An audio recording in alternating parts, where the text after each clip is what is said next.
तो जब भी हम चेंज इन अकाउंटिंग पॉलिसी की बात करते हैं तो एग्जामिनर का एक फेवरेट एरिया होता है कि आप इन्वेंट्री का अगर जो है पॉलिसी चेंज कर रहे हो या मेथड चेंज कर रहे हो from FIFO to weighted average और वेटेड एवरेज टू फीफो और any other method of calculating the cost of inventory, तो हम चूंकि बेसिक्स में ये पढ़ते हुए आए हैं कि देखें फीफो से वेटेड एवरेज पे जब आप जाते हैं या वेटेड एवरेज से फीफो पर जाते हैं तो आपके प्रॉफिट पे इम्पेक्ट आता है। अब ये वो चीज़ है जो नॉर्मली बच्चा उसमें परेशान होता है या नॉर्मली पार्टिसिपेंट गेट कंफ्यूज्ड कि भाई जो है क्लोजिंग स्टॉक के ऊपर क्या इम्पेक्ट पड़ेगा और क्लोजिंग स्टॉक बढ़ने या कम होने की वजह से जो है प्रॉफिट पे और कॉस्ट ऑफ गुड्स सोल्ड पे क्या इम्पेक्ट पड़ेगा। तो ये जो एरिया अभी हम डिस्कस करने के लिए जा रहे हैं, this is one of the most confusing area and most misperceived area. तो मैं कोशिश करता हूँ कि मैं इसको बड़ा आसान और आम फहम ज़बान में आप लोगों के लिए गोश गुजार करूँ, ठीक है ना, तो ताकि आपको इंशाल्लाह जब भी फीफो या वेटेड एवरेज में जब भी आप शिफ्ट कर रहे हैं या स्विच कर रहे हैं और क्लोजिंग स्टॉक और ओपनिंग स्टॉक का प्रॉफिट पे क्या इम्पेक्ट होगा वो आपको जो है क्लैरिटी के साथ समझ में आ जाए। एक बेस केस एग्जांपल ले लेते हैं। लॉजिक में आपको बता रहा हूँ कि भाई स्टॉक जो है क्लोजिंग स्टॉक और ओपनिंग स्टॉक का प्रॉफिट पे क्या इम्पेक्ट होता है और क्यों होता है।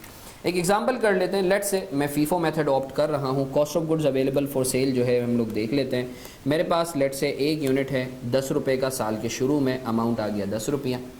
मैंने जो है ड्यूरिंग द ईयर 2 यूनिट ख़रीदे, एक यूनिट 11 वाला 11 रुपये का और एक यूनिट 12 वाला 12 रुपये का।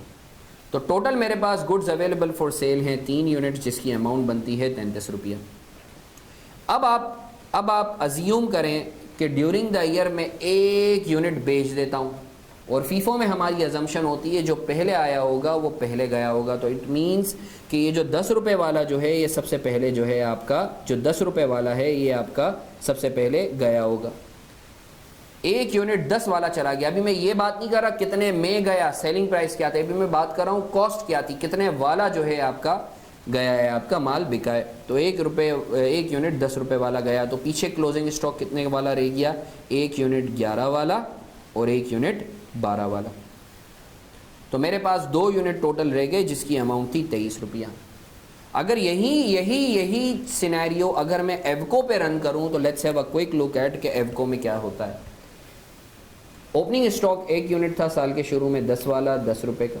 आपने एक यूनिट ख़रीदा 11 वाला 11 में, एक यूनिट 12 वाला 12 में। टोटल जो गुड्स अवेलेबल फॉर सेल थे वो 33 यूनिट्स थे 33 रुपये के। अब वेटेड एवरेज के अंदर मैं एक रेट सबको दे देता हूँ, तमाम जो है क्या कहते हैं इंडिविजुअल रेट्स को मैं इग्नोर करके एक वेटेड एवरेज रेट निकाल लेता हूँ। तो आ गया 11। कैसे आया, 33 डिवाइडेड बाई 3। अब मैं एक यूनिट अगर बेचता हूँ तो ऑब्वियसली कितने वाला गया होगा, 11 वाला। तो पीछे कितने रह गए, 2 यूनिट 11 वाले 22 रुपये के। अब आपने एक बात नोट की है कि फीफो में हमारे यूनिट्स जो हैं, फीफो और वेटेड एवरेज के अंदर यूनिट्स रिमेन द सेम, वो हैं 2। अलबत्ता फीफो में जो कॉस्ट ऑफ क्लोजिंग स्टॉक है वो आ रही है 23 और वेटेड एवरेज में जो कॉस्ट ऑफ क्लोजिंग स्टॉक है वो आ रही है 22। आई एम श्योर आपको कॉस्ट ऑफ क्लोजिंग स्टॉक दोनों मेथड्स में किस तरीके से निकली वो तो क्लियर है। अब आएँ एक दफ़ा मैं आपको प्रॉफिट एंड लॉस अकाउंट पे जो है इसका ज़रा इम्पैक्ट दिखाता हूँ। इससे आप लोगों को क्लैरिटी होगी जो आप लोग बचपन से पढ़ते हुए आ रहे हैं कि higher the closing stock higher would be the profit and vice versa and higher the opening stock lower would be the closing lower would be the profit and vice versa. इसकी लॉजिक अब आपने देखनी है। Let's say ये मैं PNL बनाता हूँ, FIFO method में भी बनाता हूँ, एवको में भी बनाता हूँ ईयर 1 का। अच्छा, फीफो मेथड यूज़ करें या एवको यूज़ करें, आपको पता है कि selling price would remain the same. The consumer would be least bothered about कि भाई आप एक यूनिट को 10 रुपये पर रख रहे हो या एक यूनिट को 11 पे रख रहे हो। The customer would be bothered about कि आप उसे बेच कितने में रहे हो। अगर उसको सस्ता लगेगा तो वो खरीदेगा, उसे समझ में नहीं आएगा तो वो नहीं खरीदेगा।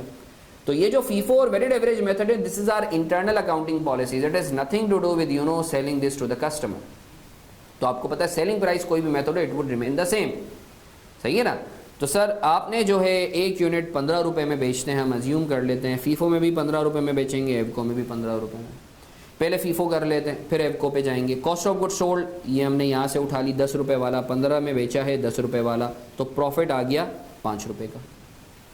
तो क्लोजिंग स्टॉक जो है वो आपका कितना आ गया, क्लोजिंग स्टॉक इधर मैंने यहाँ लिखा दिए दिखाने के लिए लिख दिया है 23 रुपये का। याद रखिएगा फीफो में आपका प्रॉफिट है 5 रुपये।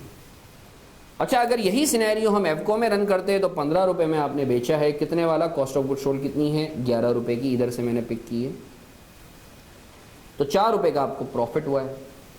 क्लोजिंग स्टॉक आपका कितना था, क्लोजिंग स्टॉक एवको में आपका कितना था, 22 रुपये का था। अगर आप एक रिलेशनशिप देखें तो फीफो में जब आपका 23 रुपये का प्रॉफिट था, 23 रुपये की क्लोजिंग स्टॉक थी, तो आपका प्रॉफिट 5 रुपये का था और कॉस्ट ऑफ गुड सोल्ड 10 रुपये की थी। इसके बरक्स एवको में आपका जैसे ही जो है क्लोजिंग स्टॉक 22 का हुआ एज कंपेयर टू 23, तो आपका प्रॉफिट जो है वो भी 5 से 4 हो गया है और आपकी कॉस्ट ऑफ गुड सोल्ड जो है 10 से 11 हो गई है। मतलब एक रिलेशनशिप डेवलप हो रहा है कि किसी भी मेथड में as compare to other method, किसी भी मेथड में as compare to other method closing stock जितना ज्यादा होगा प्रॉफिट भी उतना ही ज्यादा होगा।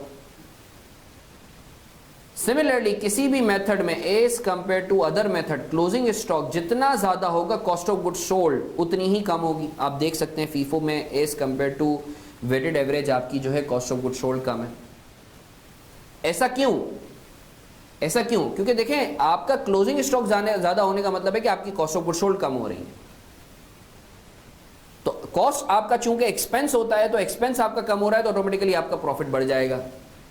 तो हसन फिर हम एक काम करते हैं, हम तो जो है बेचना ही छोड़ देते हैं, सारा क्लोजिंग स्टॉक जो है बचा रहेगा। No no no no no, it's actually against the comparison to other method, कि एक मेथड को आप दूसरे से मेथड से कंपेयर कर रहे होते हो, वरना तो फिर आप बिजनेस ही कैसे करोगे। अगर आपने बोला कि भाई हम बेचते ही नहीं है तो क्लोजिंग स्टॉक पड़ा रहेगा, तो no no, it's not like that.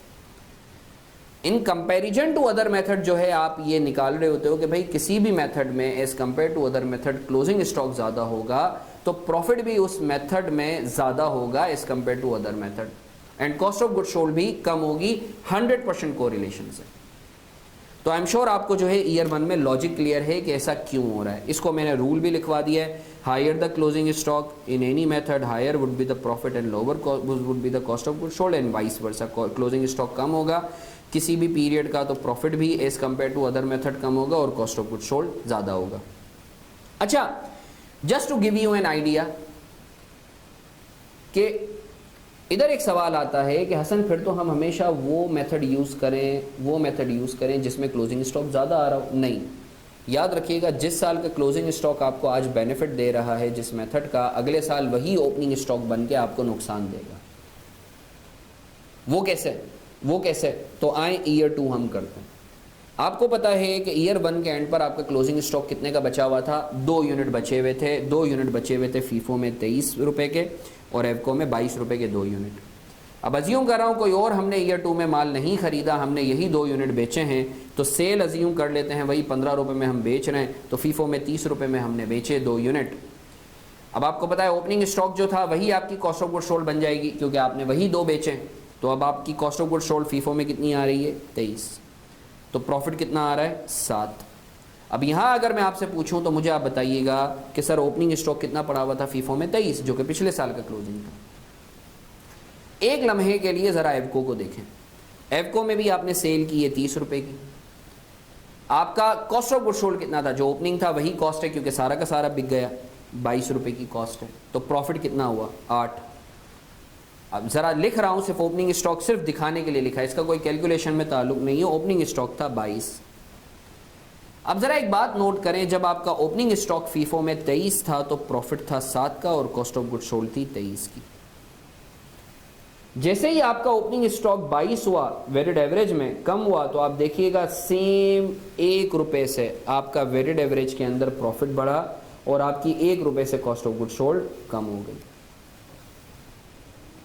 तो इससे मैं एक चीज समझ गया कि it's not about manoeuvring while choosing any method, क्योंकि जिस मेथड के अंदर क्लोजिंग स्टॉक आपका इस साल ज़्यादा होता है वही अगले साल ओपनिंग स्टॉक बन के आपको सेम अमाउंट से प्रॉफिट में कमी दिखाता है। और इससे हमने एक और रूल भी बना दिया कि किसी भी मेथड में as compare to other method अगर आपका ओपनिंग स्टॉक ज़्यादा होगा as compare to other method तो उस जो है मेथड का जिसमें ओपनिंग स्टॉक ज़्यादा है उसका प्रॉफिट उतने से ही कम होगा और कॉस्ट ऑफ गुड सोल्ड उतने से ही भी ज़्यादा होगी as compare to other method. आप देख सकते हैं जब फीफो में ओपनिंग स्टॉक 23 था तो प्रॉफिट था 7 का, जैसे ही एफको में आपका ओपनिंग स्टॉक कम हुआ 22 का तो प्रॉफिट बढ़ गया 8 हो गया सेम अमाउंट से। तो यानी मैं ये बोल सकता हूँ कि ओपनिंग स्टॉक और प्रॉफिट का इन्वर्स रिलेशनशिप है और क्लोजिंग स्टॉक और प्रॉफिट का डायरेक्ट रिलेशनशिप है। इसी रूल को मैंने इधर जॉट डाउन भी कर दिया। Higher the opening stock lower would be the profit and higher would be the cost of goods sold. Lower the opening stock, higher would be the profit of any period and lower would be the cost of goods sold in any period of any method as compared to in comparison to any other method। तो मैं उम्मीद करता हूँ आपको जो ये एक basic सा रूल है सही है, इस पे क्लैरिटी है और उसकी लॉजिक पे भी आपको क्लैरिटी है कि Y increase in closing stock in any method result in increase in profit as compared to other method।